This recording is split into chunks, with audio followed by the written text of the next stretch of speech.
Assalamualaikum, selamat datang. Jangan lupa subscribe ya. Hai semuanya! Kamu pasti tahu kan, kalau sampah plastik jadi salah satu masalah terbesar di dunia saat ini. Setiap hari, jutaan ton plastik dibuang, dan sebagian besar sangat sulit terurai selama ratusan tahun. Nah, dari masalah itulah muncul sebuah inovasi yang cukup menarik, yaitu paving block plastik.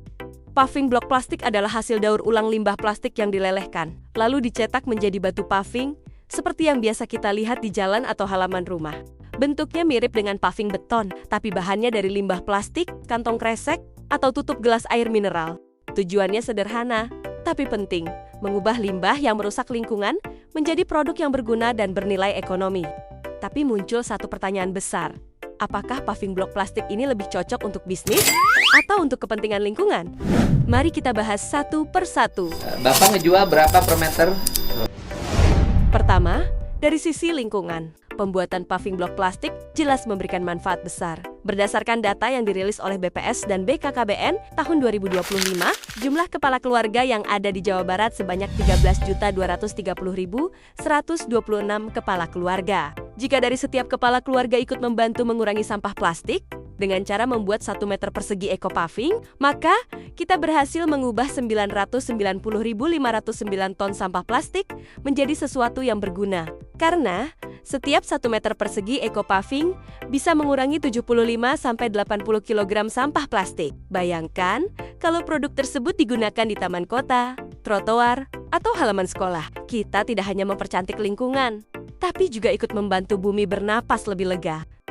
Selain itu, paving plastik juga tahan air, tidak mudah retak, dan lebih awet dibanding paving beton biasa. Artinya, kita tidak perlu sering mengganti atau memperbaikinya, dan itu berarti lebih sedikit limbah lagi di masa depan. Dari sisi edukasi, proyek seperti ini tentu sangat bermanfaat bagi para generasi muda dan bisa menjadikannya contoh nyata bagaimana sampah bisa diolah menjadi produk yang berguna untuk lingkungan dan sosial.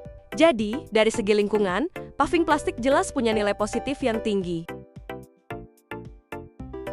Secara teori, paving plastik memang punya potensi untuk dijual. Apalagi tren produk ramah lingkungan sedang naik daun di seluruh dunia. Namun, ada beberapa tantangan besar yang membuatnya belum terlalu menguntungkan saat ini. Yang pertama, biaya awalnya cukup tinggi. Kamu butuh mesin pencacah plastik, pemanas, dan cetakan tahan panas. Kalau skalanya besar, limbah plastik juga harus dibeli, bukan cuma dikumpulkan gratis. Kedua, dari sisi pasar, banyak orang masih lebih memilih paving beton biasa karena harganya lebih murah dan sudah terbukti kuat selama bertahun-tahun. Jadi, untuk bisa bersaing, paving plastik perlu edukasi pasar dan uji kekuatan yang konsisten. Namun, bukan berarti tidak punya peluang. Jika teknologi terus berkembang dan produksi bisa dilakukan secara massal, biayanya akan menurun dan paving plastik bisa menjadi alternatif bisnis hijau yang sangat menjanjikan.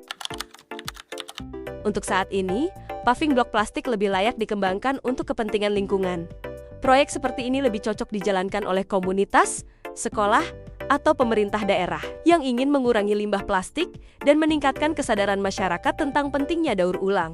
Namun ke depan, seiring dengan meningkatnya kesadaran masyarakat dan teknologi daur ulang, paving plastik punya potensi besar untuk menjadi bisnis ramah lingkungan yang menguntungkan. Sebuah contoh nyata bahwa kita bisa menyelamatkan bumi sambil menciptakan peluang ekonomi baru. Jadi, daripada membiarkan plastik menumpuk di tempat sampah, kenapa tidak kita ubah menjadi sesuatu yang bermanfaat?